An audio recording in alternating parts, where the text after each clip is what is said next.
Welcome back. I'm Britt Scarce, host of Business Talk, presented by the Sharonville Chamber of Commerce. Today in studio, we have with us Pandy Pridemore from the Human Resource USA. She is a consultant with Human Resource USA. How are you, Britt? I am doing great. How are you? Thank you for coming in. Oh, I love this. You know I do. We are going to be talking today about the difference between a W-2 employee and a 1099 employee. Is there such a thing? Let's rephrase that. Okay.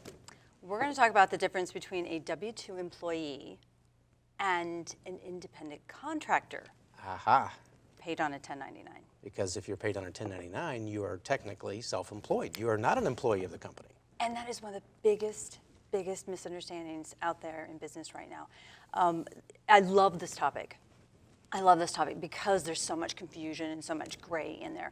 And in all truthfulness, there really isn't a lot of gray. Yeah. And unless companies truly understand the implications of making that mistake, it can cost them big fines. So what are the concerns that employers need to have with the differences? Well, first off, they need to understand why they would even consider a 1099. I mean, that is a classification all of its own. And the other thing that they need to understand is this is a decision that was made by two governing bodies that will not be dealt with. One being the IRS, which we all know how that works. Yeah. And the other being the Department of Labor. Okay. So we've got these two major forces moving who are defining who a W-2 employee is and how we can possibly consider a 1099. And I'll be truthful, those lines are getting further and further apart. So if I'm a small business and I don't really want to pay for benefits, I don't really want to have all the expense of bringing someone on as an employee, is it cheaper for me to say I'm going to hire you as a contractor and just make sure that you have all the proper insurances and that anybody that works for you is, being paid properly and that sort of thing? Or is it better and safer for me to bring them on as a as a W-2 employee and have them kind of under, all of my protections and, the company's insurance policies and all that sort of thing? Well, I'm going to hone in on the word cheaper. Okay. Because that's exactly what you said to begin with. Is it cheaper? And that's a relative term. Mm-hmm. What you first have to decide is what are you going to have this individual do and what type of work are you going to ask them? Mm-hmm. And that's where it all begins. Okay. The expense is not necessarily what we really need to be worried about because you got to remember if you're paying a 1099, that means you're not paying employer taxes. Mm-hmm. So if you start looking at the money part, what you really want to do as an employer is decide what is the job at hand that you need to have filled, and then can we have an independent individual, an individual who comes in and goes as they please and doesn't need your instruction, doesn't need your supervision, mm-hmm. and is a short term. Mm-hmm. That's the other issue. Is there additional liability, on the small business owner side too, by bringing in someone who isn't an employee of his company? It is enormous, and that's one of the biggest pitfalls that they don't understand. And we've got small businesses who say, "Oh, but you know what?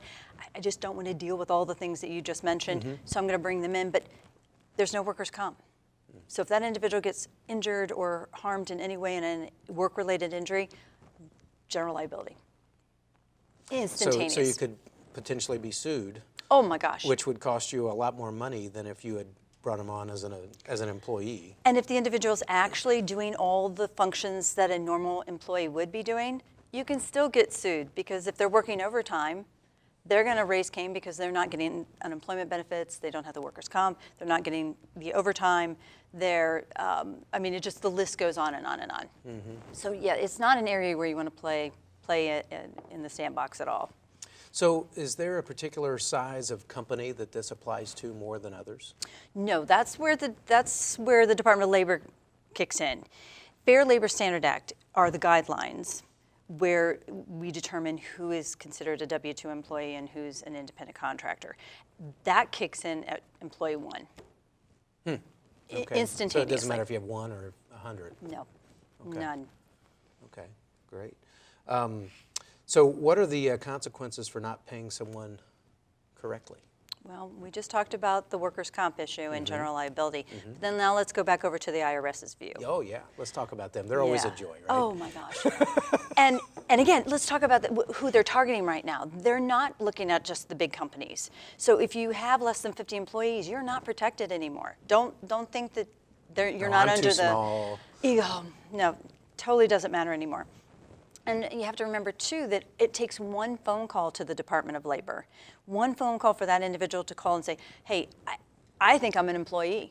I'm being paid under the table, or I'm being paid 1099, and I think I should be getting overtime, and I think I should be getting benefits. And the wheels are turned. Yep.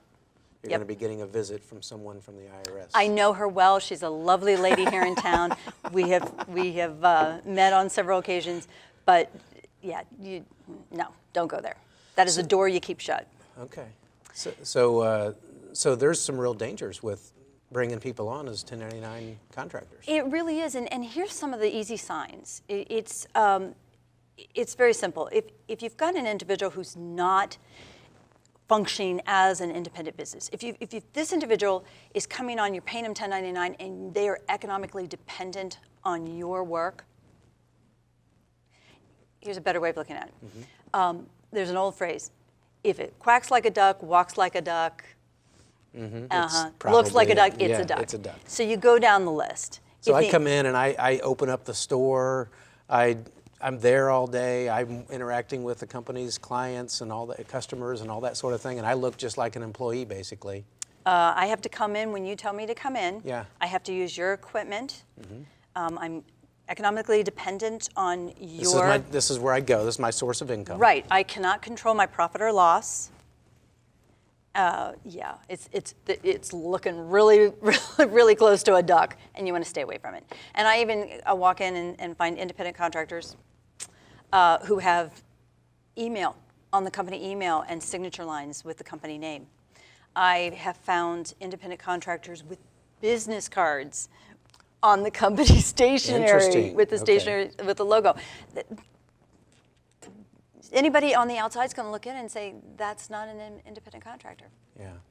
Now, I know a lot of like financial services companies hire independent agents, like insurance agents and securities reps and people like that, and they're typically 1099, but they are not told this, they don't have set hours or anything of that nature. They kind of run their own business within, they utilize those products and services, but they pretty much come and go as they please and run their own business. So they would be an example of really good example, especially if they're offering other investment vehicles.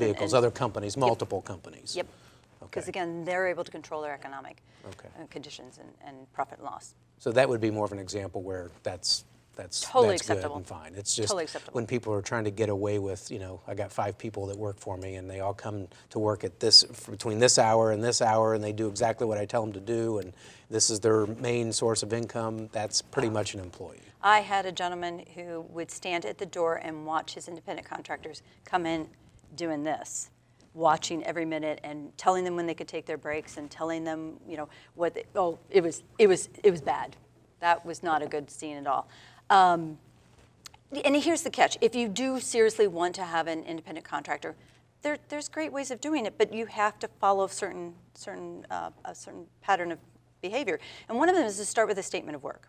And this is just a defined contract agreement between the two parties saying, this is the scope of work that I need from you, this is the project I want you to work on, here's the timeline and the milestones, this is the rate I'm going to pay you, not a timesheet, not an hourly.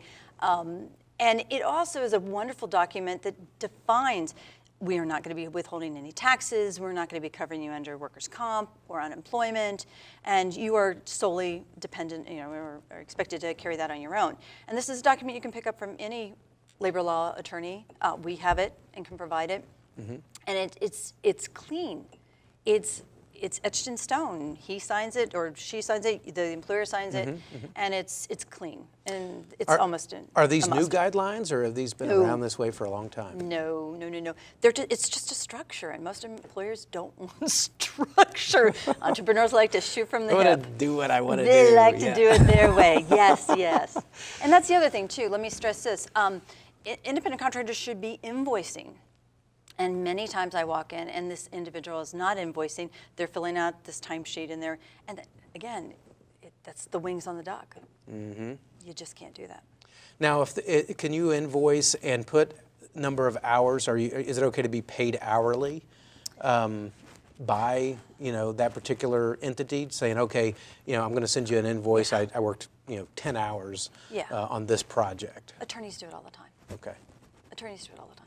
Yeah. No one's worked with an attorney that they haven't been charged an hourly basis. And we even do it. We even do it for some projects, absolutely. But we have proof of entrepreneurship that we have other clients. Yeah. And that's the catch. Yeah. They're just one of many of their clients, and they didn't necessarily dictate, how they did it. Maybe you used your own equipment, your own, that sort of thing. Right. Okay, well, that makes sense. So the formal definition of a 1099 contractor is just an individual that's working as a self-employed person for another company or entity or individual. Yep. Okay. Exactly. And do you have to earn a certain amount to be given a 1099? Is there a certain threshold that you have to earn from a company, or is it just $1 of work? And I would hope that every CPA would require businesses to collect a W-9 with no false anticipation of what that amount's going to be. Mm-hmm. It's interesting, though, the state of Ohio requires all new hires, and we're talking about W-2s to be reported at the time of hire. Mm-hmm. They also require independent contractors to be reported on that same site. Now, most, again, structured relationships with an independent contractor already have a pretty good idea of what that financial relationship is going to be, unless there are going to be continual projects going forward. So I say just report them, whether they make $1,500, $2,500, whatever it's going to be for the year, just go ahead and report them to the state of Ohio. It's the state's ability to go back to that individual and say, they didn't withhold taxes from you, so now we're going to come to you and get taxes. Yeah. They're going to get it one way or the other. And they have to report, those, if they send you a 1099, they're reporting that to the IRS. So that if you don't claim that on your taxes, I mean, that's going to be, they're getting it from the, from the company that sent the 1099. Right. So you're going to end up getting audited, or they're going to ask you, hey, why didn't you claim this $3,000? Exactly. Now, and again, 1099s only go out to people who've made $600 or more. But still, I would get that W-9. You still should claim it. Even if you made $400, you should still claim it. Just because that's. Yeah. We will not tell you to break the law. No. No. Are there any other pitfalls that we should be concerned with? I just think that companies need to slow down a little bit and not be afraid to employ an individual that they want to benefit from. Again, if you're asking this individual to do something for your company and you're going to develop a profit from it, don't be afraid to hire them. Mm-hmm. Most companies do 1099s because they go, well, I'm not sure they're going to work out. I just want to do a trial, kind of a working interview. And I quickly go back and go, well, what happened to the 90-day introductory period? You mean you need more than 90 days to determine whether you want to keep this person or not? Follow the rules. There are programs set up so that you can make these decisions, and if you have to make a correction, you make a correction. But do it under a 90-day introductory period. Yeah, that makes sense. Complete. Then you should be able to figure out if that person's going to be the right fit after 90 days. If not, you need me even more. This is great advice, great information. Our guest has been Pandy Pridemore with the Human Resource USA. Till next time, we'll see you back here on Business Talk.